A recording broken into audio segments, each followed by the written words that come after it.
Yo la famille, bienvenue sur ce nouvel épisode de Moonwatch.fr. Aujourd'hui je vais vous parler d'une marque qui jadis fêtait une grande marque horlogère mais qui malheureusement a perdu ses lettres de noblesse au fil des années, au fil des rachats. Il s'agit de Eterna. Ce nom ne vous dit probablement rien et pourtant c'est grâce à Eterna que un des plus gros fabricants de mouvements au monde existe.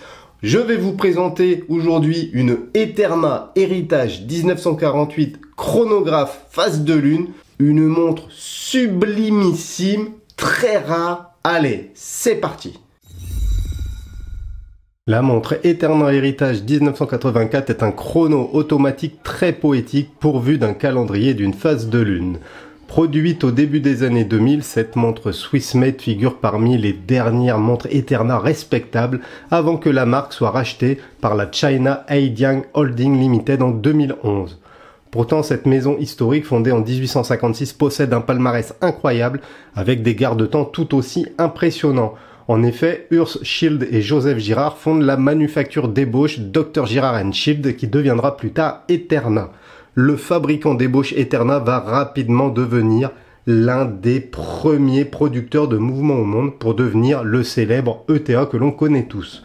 En effet, en 1932, Theodor Schild, descendant des fondateurs, sépare entité de production de montres de la fabrique d'ébauche qu'il nommera ETA. De nombreux événements viendront récompenser la manufacture horlogère. En 1910, Eterna reçoit le Grand Prix de l'Expo universelle de Bruxelles.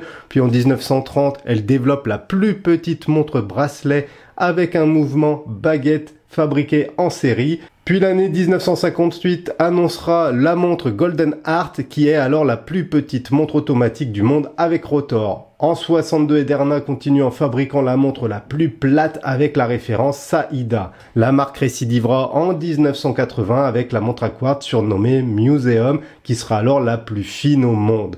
Après avoir posé les bases de l'industrie horlogère, Eterna connaît des hauts et des bas avec plusieurs rachats et changements de direction. Aujourd'hui, la marque existe toujours, mais elle est très loin de l'excellence et de l'exigence horlogère connue jadis. Ce chrono Eterna 1948 est probablement l'une des dernières montres de la marque digne du fameux Swiss Made.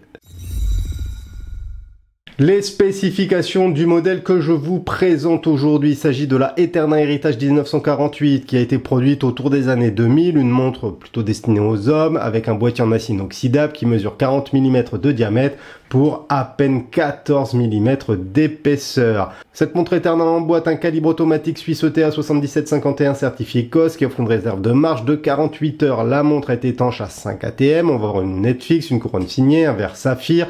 Le bracelet, qui est le bracelet d'origine, est en cuir noir et l'entrecorne mesure 20 mm. Le numéro de référence est Eterna Héritage 1948 et en complications, elles sont nombreuses puisqu'on va avoir un quantième, une phase de lune, le chrono, la date, le mois, bref, vous aurez compris, c'est une montre assez sympathique. Tout d'abord, la montre Eterna 1948 Héritage mesure 40 mm de diamètre pour 14 mm d'épaisseur. Ces dimensions modernes conviendront donc à une majorité de personnes. Cette carrure se distingue par ses cornes appelées cornes de vache que l'on peut retrouver sur certains modèles très classe comme certains modèles de chez Cuervo et Sobrino que je vous ai déjà présenté ou bien encore sur certaines Vacheron Constantin. Ensuite, on va avoir une lunette fixe qui va apporter de la brillance à ce chrono. Elle apporte également du volume avec les deux poussoirs de chronographe. On va avoir un bouton poussoir situé à 10 heures. Ce bouton permet tout simplement le changement de jour rapide. Pour continuer, on va avoir une couronne logotée qui permet le réglage de l'heure, de la phase de lune et de la date. Elle autorise également le remontage du calibre 7751. Enfin, de l'autre côté, on va avoir un fond de boîte transparent vissé qui assure une étanchéité à 50 mètres. On l'aura compris, c'est pas une montre de plongée, mais ce fond de boîte laisse entrevoir un mouvement qui est joliment décoré. Plusieurs gravures décorent ce fond de boîte, à savoir Since 1856, Swiss Made Eterna, 50 mètres stainless steel et le numéro de série. Le cadran de cette montre Eterna chronographe 1948 est gris soleillé avec de nombreux détails. Le logo appliqué à 3 heures est souligné par la mention Eterna automatique officially certified chronometer, rappelant que le calibre est certifié COSC. Deuxièmement, les index en forme de flèche sont également appliqués. Ils sont associés au chemin de fer périphérique et aux aiguilles qui sont recouvertes de produits luminescents. Ils permettent donc une lecture de l'heure avec exactitude.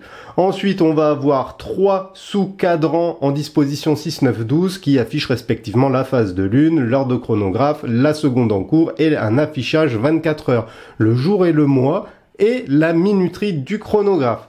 Pour finir, on va avoir un verre saphir qui protège le cadran et ses éléments. Il réduit les effets dus aux expositions, ce qui permet d'apprécier la beauté de ce cadran gris soleillé qui prend des reflets qui peuvent varier d'un noir profond à un gris relativement clair. Eterna emboîte un calibre ETA 7751. Ce mouvement dérivé du célèbre Valjoux 7750 propose de nombreuses complications tout en conservant la robustesse du 7750. On retrouve ainsi, en plus du chronographe, une phase de lune, l'affichage de la date, du jour et du mois. Le calibre dispose de 48 heures de réserve de marche qui est plutôt confortable sur ce type de calibre. C'est un mouvement qui utilise 25 rubis, on appréciera sa robustesse et sa précision puisque ce dernier bénéficie de la certification COSC. On notera les vis bleues et les décorations sur le mouvement visibles à travers le caseback transparent. Ce mouvement ETA 7751 jouit des avantages du 7750 mais également de son principal défaut, à savoir son épaisseur. C'est pourquoi cet héritage 1948 mesure quand même 14 mm d'épaisseur. Le bracelet qui équipe cette Eterna Héritage 1948 est en cuir noir. Alors la vérité c'est que je pense que c'est un cuir vert très foncé qui a légèrement noirci, patiné avec les années. Du coup on a un rendu noir mais des surpiqûres vertes. Il est souple, il épouse parfaitement les courbes du poignet pour permettre à la montre de poser parfaitement tout simplement. Concernant la fermeture, une simple boucle ardillon signée assure le maintien, c'est simple, élégant et surtout c'est fiable. On appréciera également l'entrecorne de 20 mm qui permet de changer de bracelet. De nombreuses combinaisons sont possibles, ce qui permettrait également de changer son look et son ADN très chic. En effet, ce cadran gris soleillé s'accommodera d'une large palette de couleurs pour un bracelet tantôt chic, tantôt plus sportif. À sa sortie dans les années 2000, Eterna commercialisait cette montre chronographe autour de 2000-2500 €. Bien évidemment, le modèle est discontinué et il sera impossible de l'acheter neuf. Il est recherché par les fans de cette marque historique. Cette montre héritage 1948 reste rare, même sur le marché de l'occasion. Elle a été produite en 2 déclinaisons de cadran, en blanc et en gris. Donc le gris, c'est celui que je vous présente aujourd'hui. Et il arrive 1 ou 2 fois par an d'en trouver sur les sites de seconde main. Les tarifs affichés avoisinent régulièrement les 2000 € et la rareté de ce garde-temps rend complexe la négociation puisque les possesseurs savent qu'ils ont une très belle montre entre les mains et du coup c'est assez difficile de les négocier. Comme on peut s'en douter, à ce prix-là, il sera assez difficile également d'avoir la montre full set avec sa boîte et ses papiers. Marque historique, le grand Eterna d'antan n'est plus, mais ce chrono à phase de lune prouve que cette marque centenaire a eu sa place jadis dans la compétition horlogère. Poétique, la phase de lune complète parfaitement le chronographe calendrier certifié COSC, mixant élégance, précision et poésie. Ce chrono Eterna héritage n'est pas sans rappeler certaines montres Longines ou certaines montres Vacheron Constantin. Produit en faible quantité, cette montre Eterna 1948 se trouve difficilement et les possesseurs conservent cette petite pépite horlogère précieusement tel un vestige d'un ancien temps. Tout comme d'autres icônes de la marque Eterna, on pense par exemple à la Super Contiki, cette Eterna Héritage 1948 traverse les années sans prendre une ride. Voilà la famille, ma revue touche à sa fin. J'espère que vous avez apprécié cette petite montre Eterna. C'est vrai qu'on en voit rarement des revues sur les montres Eterna et pourtant ils ont eu leur grande période. Avant de vous quitter, comme d'hab, pensez à mettre le petit like qui va bien, à vous abonner à notre petite chaîne, à me laisser un commentaire histoire d'échanger. Et moi je vous dis à bientôt dans une prochaine vidéo. Tchuss la famille.